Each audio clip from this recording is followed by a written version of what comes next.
दोस्तों, जय भोले की। आज हम बात करें भटकते हुए मन को कैसे काबू में करें। ये बहुत बड़ी हम बात बता रहे हैं आपको कि आप चाहो तो अपने भटकते हुए मन को काबू में कर सकते हो। इधर उधर नहीं भागेगा, कंट्रोल में रहेगा। मेरी बात को ध्यान से सुनिए बस। आइए आपको ध्यान से हम बताने का प्रयास करते हैं। बोलिए जय श्री राम। तो मन की शांति पाने के लिए कोशिश के लिए ज़रूरी है, सबसे बहुत ज़रूरी है कि अपनी सफलताओं के बारे में और असफलताओं के बारे में आप मनन करिए। सहज और शांत के जरिए हम जीवन को जीत सकते हैं।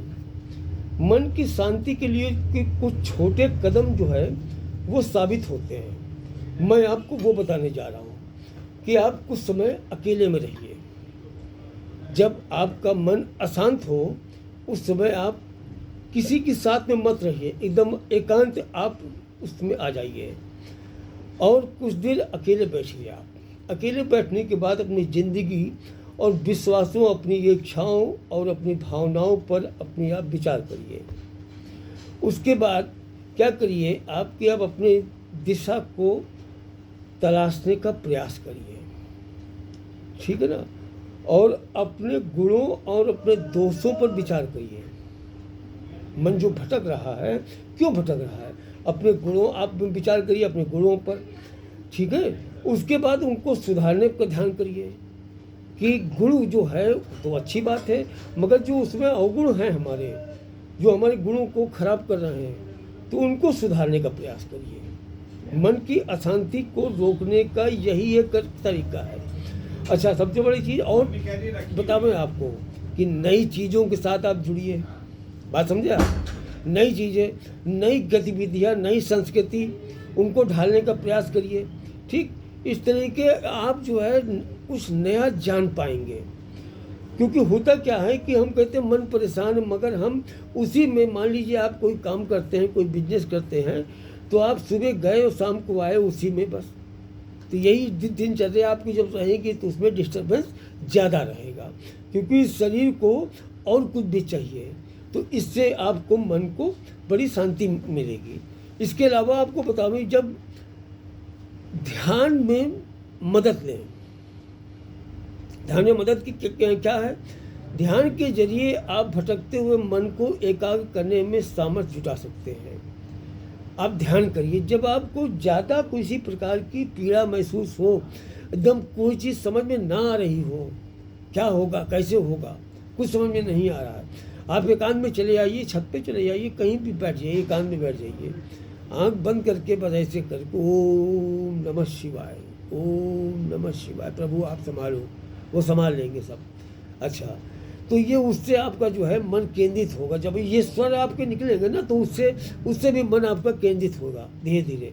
तो आपका भटकाव नहीं होगा, क्योंकि आपके मन में फिर भावना आएगी, वो भगवान है ना, वो सब संभाल लेंगे, हम क्यों परेशान हो, ये सब हीन भावना फिर नहीं आप पर अपने पाती है।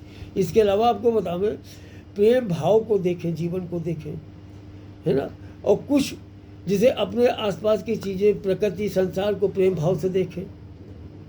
आलोचना करने का प्रयास न करें। बहुत से लोगों की आदत होती है कि हर बात में लोगों की आलोचना करते हैं, इसलिए भी उनका मन भटका हुआ रहता है, ठीक है। और आपको बताऊँ, बिना किसी शर्त अपने मित्रों के प्रति प्रेम व्यक्त करें।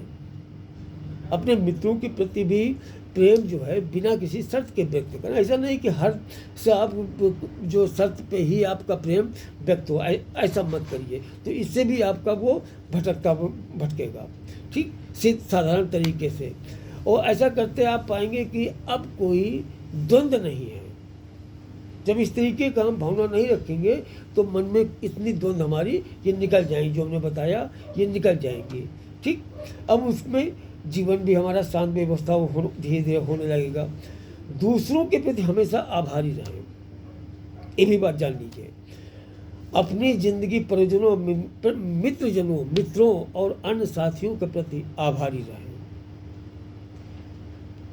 वे किस तरह की अपनी जिंदगी को खुशनुमा बनाते हैं, उसके लिए प्रति आभार व्यक्त करें, बुराई कभी मत करें, ठीक। और बल्कि अपने व्यवहार और अपने उनके प्रति प्रेम द्वारा व्यक्त होना चाहिए, यही सच्ची शांति है।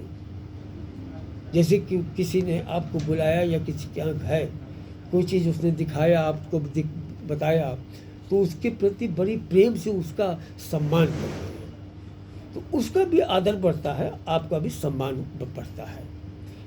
जहाँ पर मान लीजिए आपको नाश्ता करके ही वापस होने को आप सोच रहे होंगे, हो सकता है आप बढ़िया उसकी तारीफ करोगे तो वो आपको खाना पीना खिला के ही भेजेंगे, ये भी जानिए। बहुत बड़ा असर पड़ता है, प्रेम में बहुत कुछ छुपा हुआ है। तो मैंने आपको जो बताया, इस तरीके से आप लोग ज़िंदगी को जीते हैं तो आप लोगों की ज़िंदगी में जीने में टेंशन नहीं रहेगी।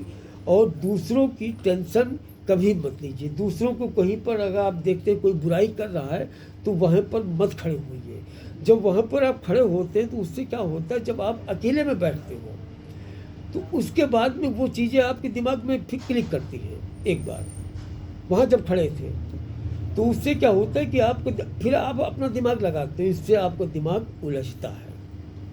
तो इसलिए आप किसी भी दिमाग को, कोई भी चीज़ अगर दिमाग में डाल ली है तो हमेशा ध्यान रखिए क्या डालना है, ये हमेशा ध्यान रखिए। दो चीज़ें हमेशा डालनी है आपको, उनका डर।